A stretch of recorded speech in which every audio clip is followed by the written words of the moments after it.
love learning about Shakespeare just as much as the next girl, and this includes categorizing his plays in different ways so that we can have a deeper understanding of their messages. What do Romeo and Juliet and Othello have in common? How can we relate both Midsummer Night's Dream and Taming of the Shrew, even if their plots on the surface have nothing in common? And what about that Henry guy? How does he fit into all this? In this video, we will observe the main categories that Shakespeare's plays fit into, and how those categories can help us better understand what the plays are even about. With this system of organization, we can make connections betwixt the many performances that make us laugh, make us cry, and make us think about the past.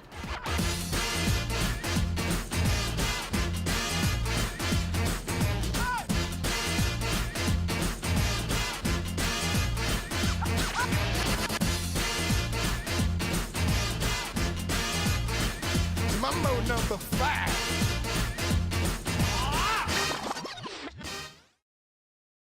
The title of this video is only kind of clickbait. No, Shakespeare was not a three-trick pony in any stretch of the imagination. His works have lived on for centuries and have touched the lives of many. These three tricks that the title describes have to do with the categories that Shakespeare's plays are put into. Yes, we as students of literature love to put things into categories so that we can better memorize them and better understand them. Our job of organization this time, however, was made easier with the publishing of the first folio in 1623. In the first folio, all of the plays within the book are already categorized by the three main categories that we're going to be talking about today. But first, a disclaimer. Before I describe these categories, let me tell you, anything that I say in this video is not a binding contract. All of these plays are very different and they have different plot lines that intertwine in separate ways.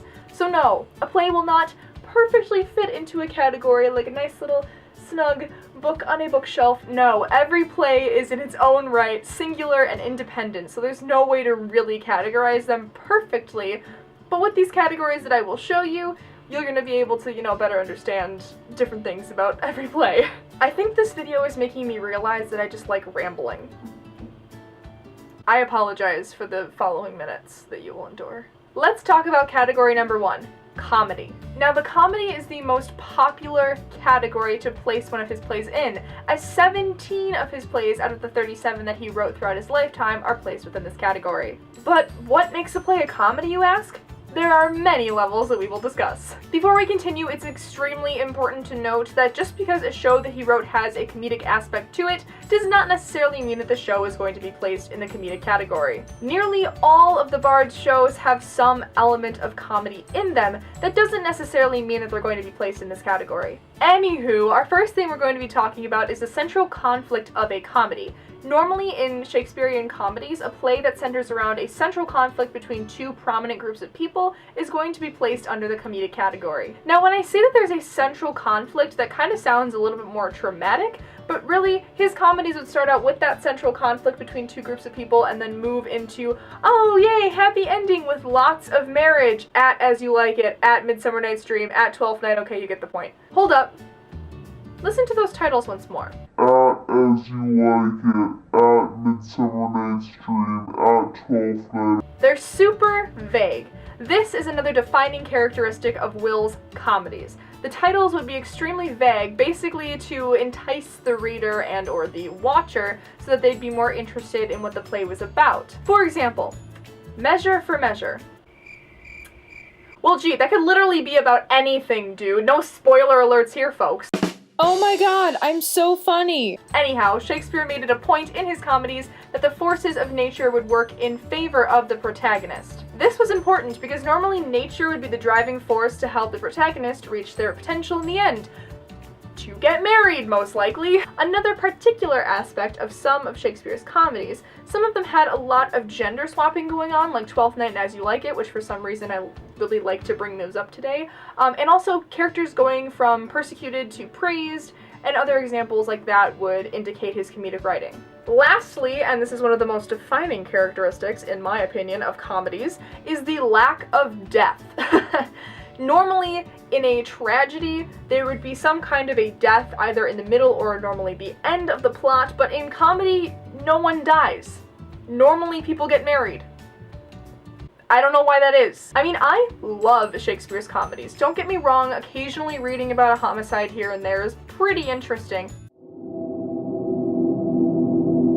but I normally like to focus on the happy and upbeat nature of his comedies. So if you are reading one of Shakespeare's shows and you have to ask yourself, is this a comedy? Just wonder, is nature in favor of the character? Is there normally a happy and upbeat nature to the entire show? Does someone die in the end, or does someone get married to somebody that they met in the course of the show? Sometimes 2 days before the scheduled wedding.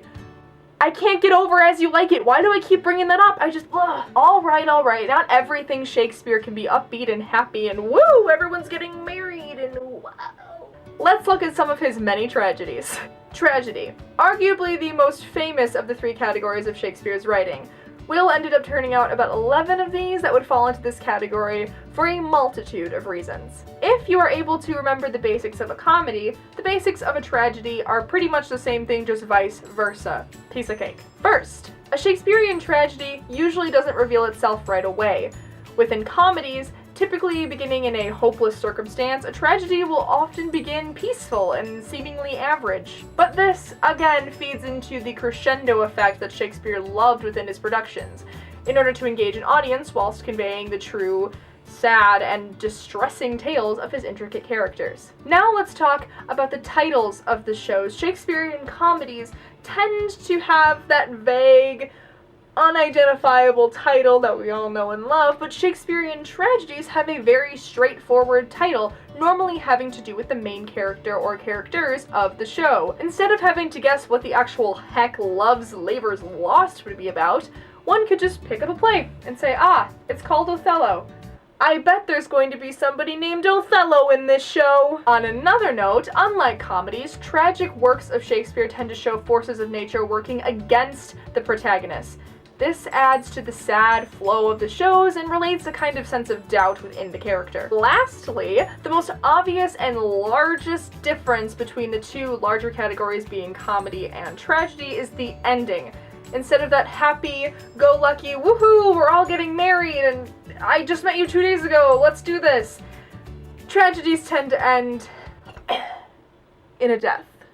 That was very dramatic. I'm very sorry that you had to witness that. That was just my bad acting. Oh dear God. And now, we move forward, or backward, to the last main category of Shakespeare's works, the histories. Okay, not to be unfair to these brilliant works, and yes, they are brilliant, I'm not a big fan of histories. Histories, the 3rd and arguably smallest category of all of Shakespeare's works. As my professors Joshua Calhoun and John Senshin once said, Shakespeare's histories are comparable to sports movies, which, that makes a lot of sense why I don't like the histories. Wow, I don't know how to sport, I don't know how to history. Why, you ask, are these so similar to sports movies? Well, normally, kind of like those comedies that I mentioned in the beginning, typically you start with an underdog, maybe like the skinniest kid in Little League, and you see him struggle with himself and his identity, and later you see him living in his truth and becoming a stronger person and maybe getting that home run.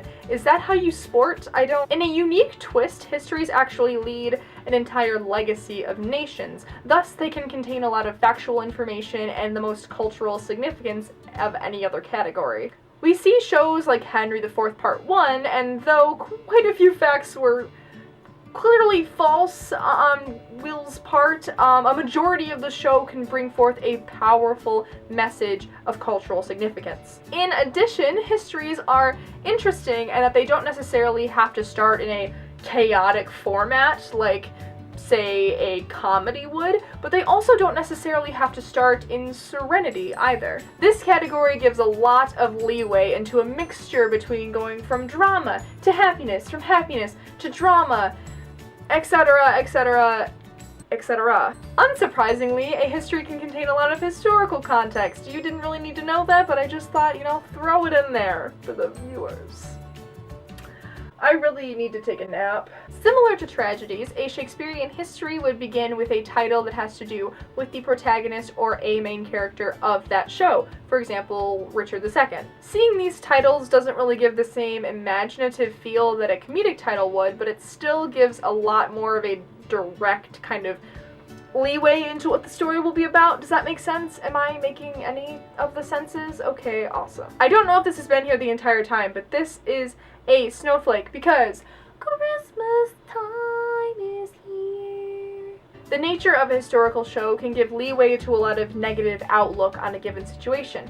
For example, in Henry IV Part 1, Hal's father looks at Hal and really doesn't have a lot of faith for his son in the future and thus gives him a negative outlook on his life. Finally, like our good friend the tragedy, historical shows normally end in a death, but not necessarily for the main character.